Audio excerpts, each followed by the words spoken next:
Three, two, one, let's go!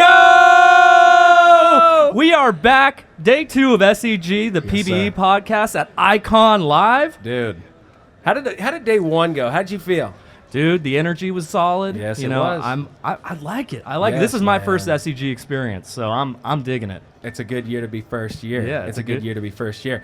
Today, day 2, episode 1, basically, and we have Anglia Sweet and Miss Susan Morrice on the show. You got to be kidding me. 2 legends. What? Legends. Their careers Yes. speak for themselves, I right? know, Any dude. geoscientist in the room What? just I can't even fathom the story, and I got just a 1-minute version of it, and we're about to go into the details of it, which is just an absolute honor for us to be standing behind these microphones to talk with you. And that's one of the best things about the podcast that we get is that we are meeting these unbelievable people, and we're just so thankful for your time.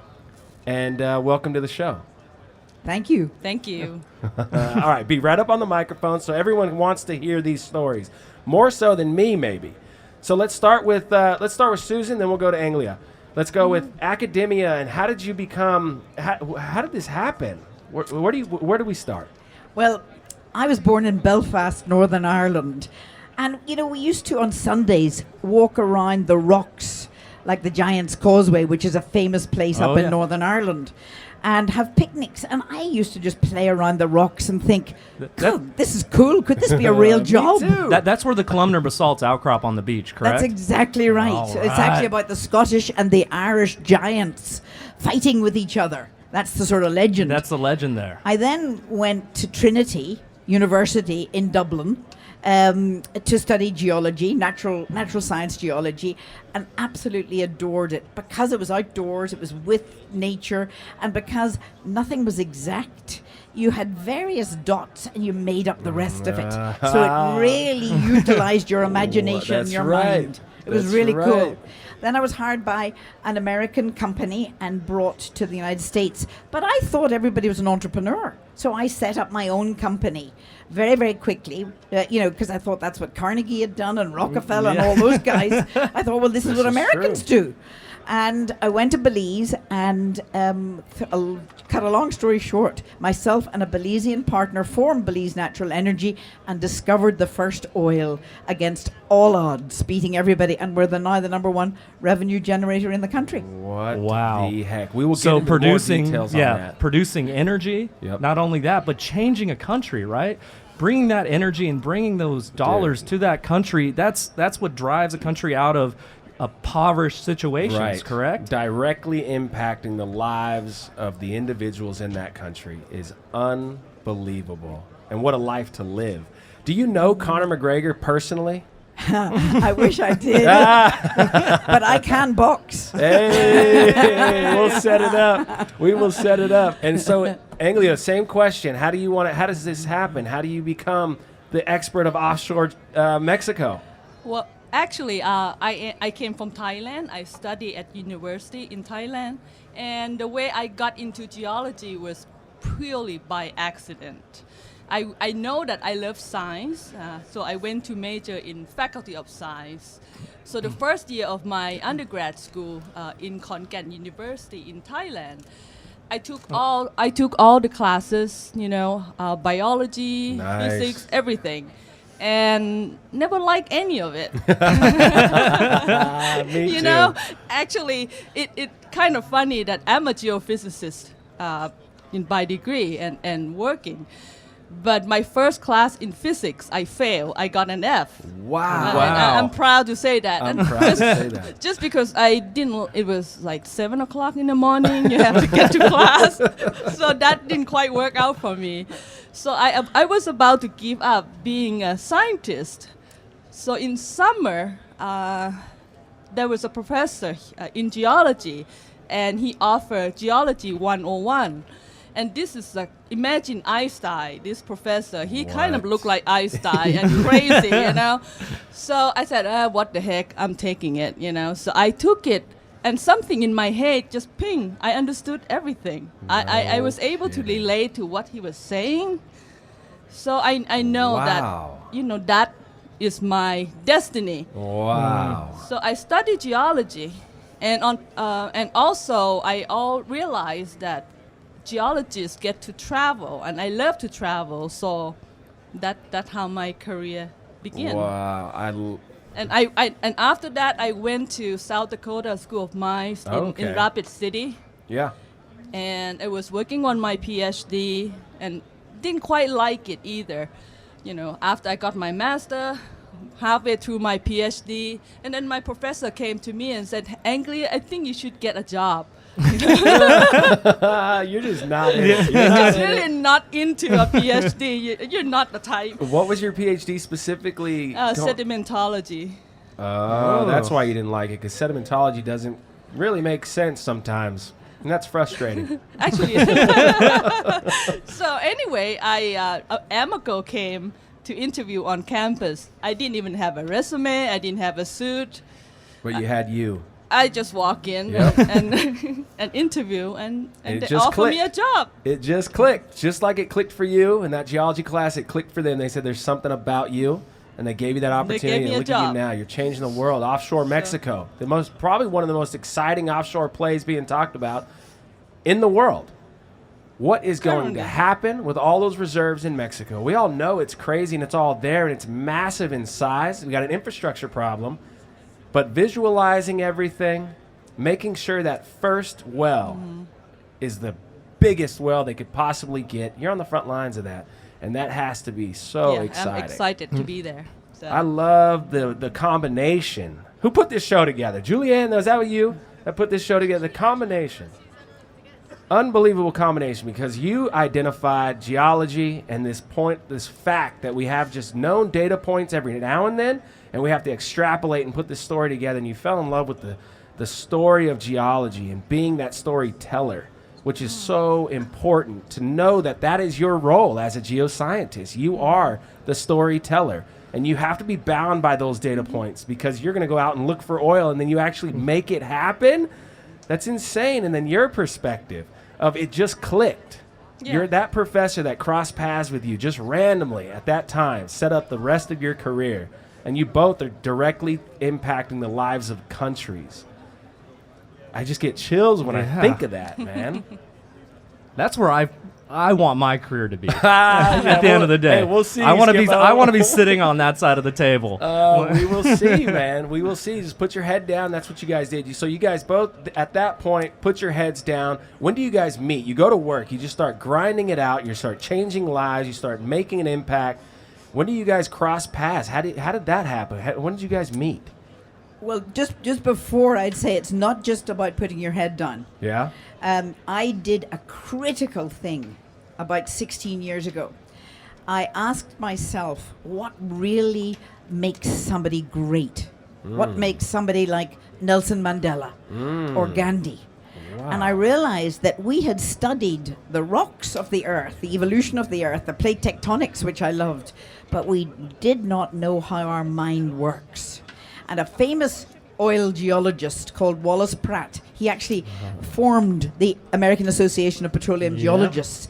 He has a famous quote, and it is, "Oil is found in the minds of men."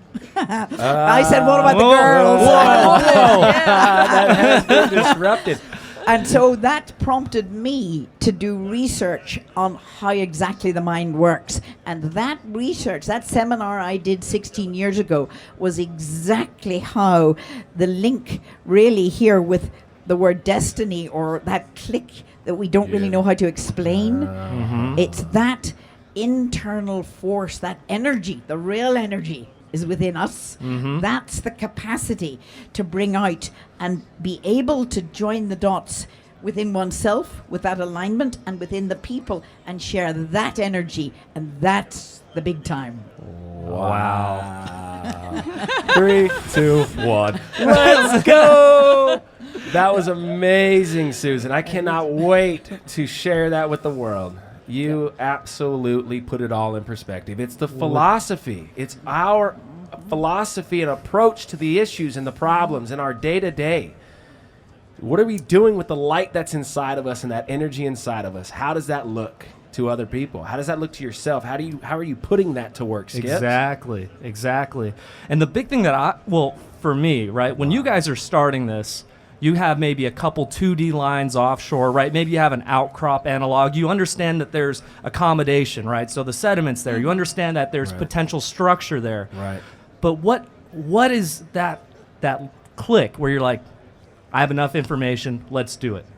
I think it has to do a lot of gut instinct in I'm speaking for myself. I mean, you can always have more data. Yeah. You will never have enough data. Right. Oh, yeah. At some point, you got to sit down and look at your data and just say, this is enough, and I'm going to make decision.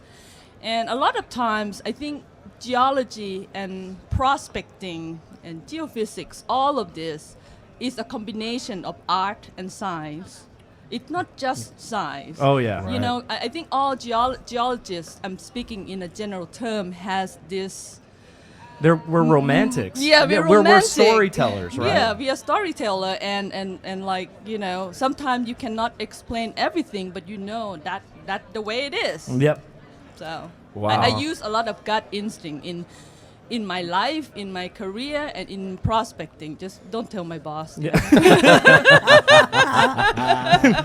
Wow, that was a phenomenal segue into that question, original question. So you guys cross paths how and when and how? Well, I have known. I guess I haven't met you, but I met you at AAPG a couple years ago at Legends Conference. A little closer to the mic. Yeah. Legend Conference. Okay. But we never been introduced. Ah. So I always admire her, but Yeah. I never spoke to her until last week. Wow. What? I mean, that's true, right? Did But we just become best friends? BFF. So anyway, when I moved to Mexico City, I brought in an old friend of mine who used to work at my previous company to become my consultant. Is her father. She's sitting right there. So anyway, this person came to, we talked. And then I told him that I was invited to be one of the panel speaker this afternoon at Latin America and Caribbean. You have a presentation this Yeah, afternoon. I have a presentation this afternoon. And he said, oh, it's funny because Susan, my friend, gonna be there. And I know Susan from long time ago. And that's how we met. No kidding. We're both on the panel this afternoon about Latin American and Caribbean Yeah. opportunities and challenges. Wow. Right. Okay, so give us a 5 minutes version or a high-level version of your talk, and then we'll go into your talk. What are you guys actually bringing to these people that are in the audience waiting to hear all about offshore Mexico? I'm going to be speaking about Petronas, the company that I'm with. Exploration in deep water Mexico, and we'll go through about who Petronas is and what is our strategy and acreage and exploration impact in Mexico. We have the most acreage of all foreign oil companies, believe it or not, in Mexico. Whoa, I did Ooh. not have a clue. We have that 10 offshore blocks. 10 And offshore blocks, and this is deep water, which Yes. means you're in. There's some kind of height of the water level of something, 300 meters or greater, or whatever that Yeah. cutoff is. Right. And you have 10 blocks over that. We have 10 blocks, and each of these blocks is about 2,500 square kilometer, which is maybe over 100 What Gulf of what Mexico. data do you have over this? We got this- a lot of data, Really? seismic data. Okay. Seismic data has Yeah. been shot. Wow. Any Yeah. test holes? Any test wells? We do have, well, we drill a couple wells right Okay. now, and Wow. one successful. Another one is we don't know result yet. It's still drilling. All right. And are you going to show where you guys Yeah. poked those first two holes? Are you going to show in It's the on the presen- map. It's on the map. It's on a map where you did that? Right. And then you do cross sections of maybe why you did that, what traps you were looking for. Yeah.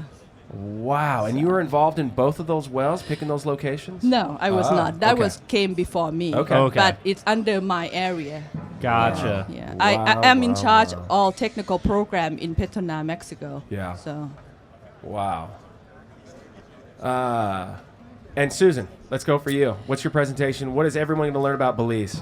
That we are the case history, the most amazing oil discovery, but it's energy discovery in the world. And it's because that we, the team, utilized the energy within that you so rightly reinforced. And we had 500,000 acres onshore Belize, and we had only raised enough money because there were 50 dry holes. Everybody said, Susan, you are nuts. There is no oil in Belize. Forget it. You're ruining your reputation. Wow. And even the president of Shell. And I knew in my gut it was there, and I knew it was there for a difference, to make a difference to the people of Belize, not the normal way of get in, get out, you know what I mean? Yeah. And so Mike Usher and I formed a company. We went to study the mind, the Educo, it's the EDUCO, the Educo philosophy, actually, to understand our mind. And then we applied it to forming our company, and Mike died. Oh, no. Mike Usher died suddenly, but I was more determined to go on. And so I named the first well after him. Come on. Mike Usher. And you'll never guess, because you guys know it usually takes 15 wildcats. I mean, this is the wildcat of the century. And on that first wildcat named after Mike, we hit on the first well the best oil in the world. So light it still goes into the generators without refining. I mean, this is cool, guys. This is really cool. We now have 2 oil fields. We're the number 1 revenue generator. And you know when the price of oil dipped about 4.5 years ago? Yeah. Yeah. Because we all go to this course which brings out the creativity, the energy, we're going into lines like cooking gas, electricity. And you know what we're pioneering now? A line of lipsticks, a line of spa products. Because, you know, there are no limits to the oil business. Right. It's in everything. It's You know, everything. the petroleum, the actual wax, it's called Right. slap wax, that you get out is actually the constituent of Vaseline petroleum jelly that you put on babies' bottoms. So, And I have a baby that needs that. so in other words, That sounds like a personal problem. That creativity is the Wow. essence, is the true energy business. And that's what we are a shining example of all over the world. The heck? So when oil dips, you have products to be sold outside of filling up fuel cars and buses or whatever of fuel. You're doing lipsticks. You're doing petroleum jellies. You're investing in a different way to sell the end product. You're diversifying. We're diversifying in the people. We've got the electricity already, you know, being generated. We've got the cooking gas. We are at the moment creating 5 product lines, which are not done yet, but those are our goals right now. That's what the creativity is happening in Belize Natural Energy, and we're 99% Belizean. I'm the only one who's got the green dress on, the Irish. Wow. Wow. It's cool. It's cool. Got to come down and visit. Yes. It's I'd love an to. invitation.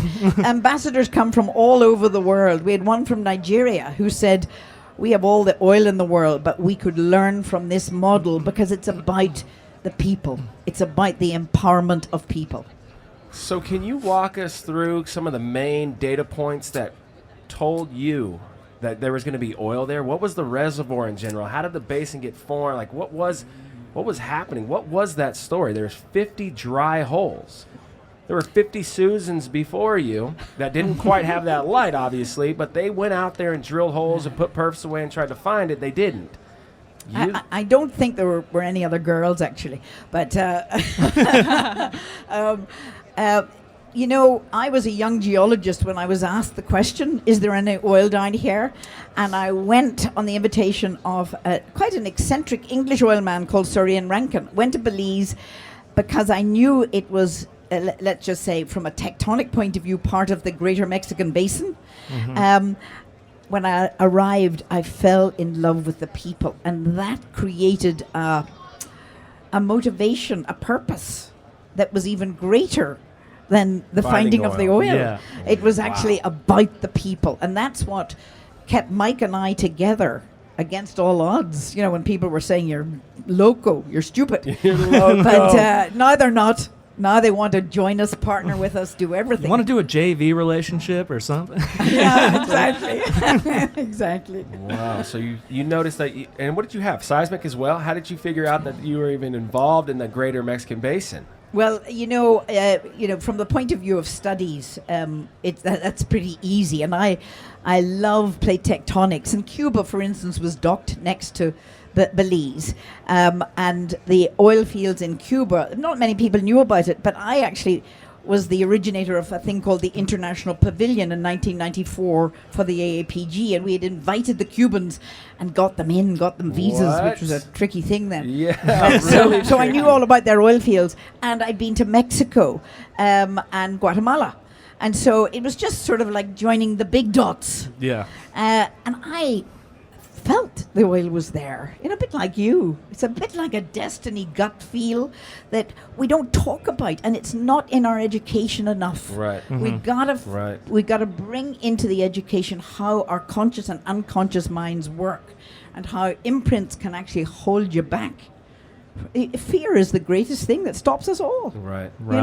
If we set down that mindset and really go with, as you said, the light, my God, there's no limit.